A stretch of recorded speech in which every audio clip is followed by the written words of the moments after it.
Assalamualaikum warahmatullahi wabarakatuh. Hai guys, gimana kabar kalian? Setelah sekian lama aku baru nyapa lagi kalian semua. Semoga hari-hari kalian berjalan dengan lancar, bahagia, sehat, dan selalu mendapatkan atau memberikan manfaat atas segala hal yang kalian lakukan. Nah, di postingan kali ini bakal agak berbeda isinya dari postingan-postingan sebelumnya.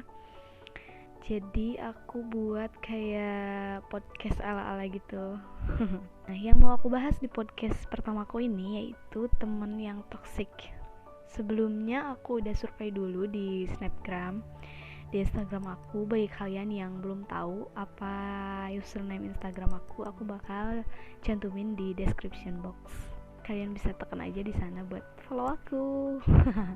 Nanti aku follow back kalau kalian DM. Nah, sebelum lanjut ke ciri-ciri dan cara menghindarinya, aku bakal bahas dulu apa itu toxic friendship. Nah, dari artinya dulu, toxic friendship itu berasal dari bahasa Inggris yang artinya teman beracun. Dari artinya aja udah kayak tahu banget lah ya, beracun tuh pasti berbahaya. Bukan cuma ular yang nularin racun ke kita, tapi ternyata circle pertemanan juga ada racunnya. Nah, untuk ciri-cirinya yang pertama, sering membuat kita ngerasa rendah diri. Kayak misalnya hasil karya yang kita buat itu dikritik tapi dengan kata-kata yang kurang enak didengar. Bukan malah membuat kita semangat mengeksplor karya kita, tapi malah kayak ngebuat kita down. Aku gak ngerti sih sama orang-orang yang kayak gini, tapi kalian harus pastikan apa salah satu teman kalian punya kebiasaan kayak gini atau enggak. Oke, lanjut aja. Yang kedua, sering mengkritik tapi gak mau dikritik balik. Ini sering banget gue temuin orang-orang yang kayak gini, kayak gak mau mendengarkan pendapat kayak gitu loh. Sering kritik kita, sering kasih masukan ke kita, kasih saran ke kita, tapi giliran kita yang kritik dia kayak gak mau dengar, kayak bodo amat gitu. Siapa lo, so tau banget, kayak gitu. Ya Allah, ada ya orang kayak gitu. Yang ketiga, datang pas lagi butuh doang. Nah, ini biasanya sih yang paling ngeselin ya. Biasanya sih teman yang kayak gini datang pas lagi punya masalah atau butuh uang misalnya. Padahal kan seharusnya pertemanan itu saling memberi dan menerima, bukan malah kayak mau menerima doang, gak mau memberi kayak gitu. Bukan maksudnya pamrih, tapi kan pertemanan yang baik itu, pertemanan yang sehat itu harus saling memberi dan menerima, kayak simbiosis mutualisme, bukan malah menguntungkan diri sendiri kayak gitu. Oke, lanjut aja ke poin yang keempat.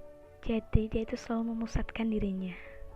Aku kasih contoh kayak misalnya kalian lagi curhat ke teman kalian ya, tapi di tengah-tengah pembicaraan dia kayak motong, masih mending loh daripada gue.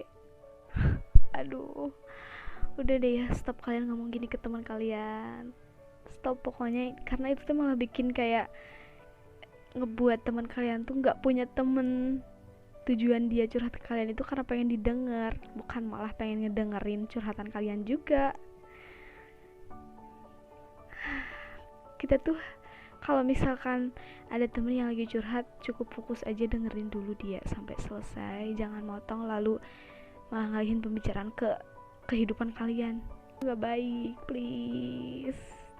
Cepet-cepet diubah kalau kalian emang punya sifat kayak gini, karena itu tuh termasuk ke dalam temen yang toksik. Yang kelima, sering ngatur. Yang ini nih, yang ini biasanya kayak bikin kita hilang respect ke dia.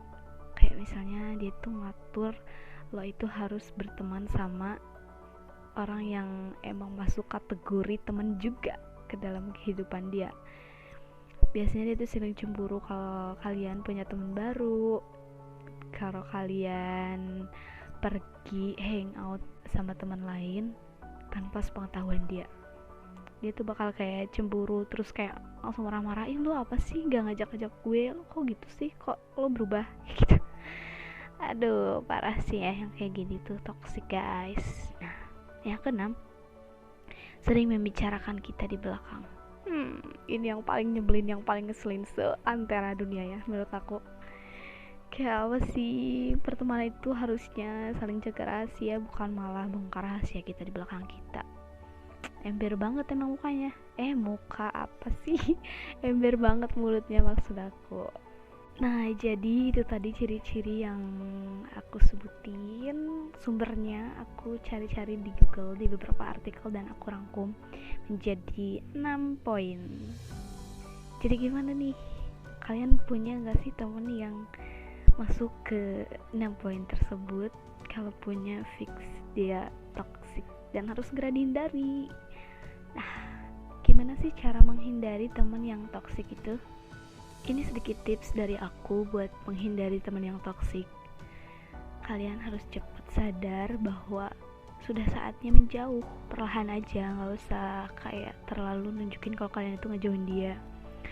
Dan jangan merasa bersalah juga karena harus menjauhi teman kalian, karena ini tuh alami dalam hidup. Pertemanan mungkin akan berakhir secara alami dan normal. Semakin dewasa, kamu akan kehilangan beberapa orang selama perjalanan. Jadi sedih, tapi ya gimana lagi, dia tuh jadi ngebuat pertemanan jadi gak nyaman. Jadi kalian harus segera sadar dan perlahan ngejauhin dia. Dan satu lagi, fokus pada pertemanan yang sehat. Di antara teman-teman toksik, pasti ada beberapa yang benar-benar peduli dan tulus sayang sama kita.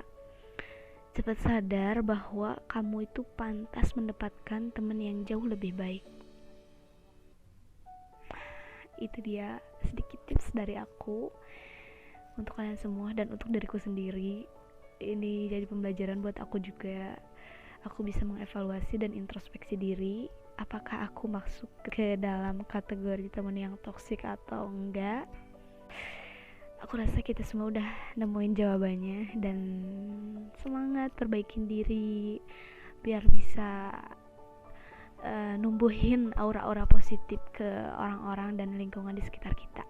Ya, segitu aja podcast pertamaku ini. Semoga kalian suka dan menikmatinya. Jangan lupa klik tombol like-nya dan komen buat kritik dan sarannya, dan subscribe juga buat yang belum subscribe. Terima kasih, bye bye, sampai ketemu di podcast selanjutnya. Assalamualaikum warahmatullahi wabarakatuh. See you next video.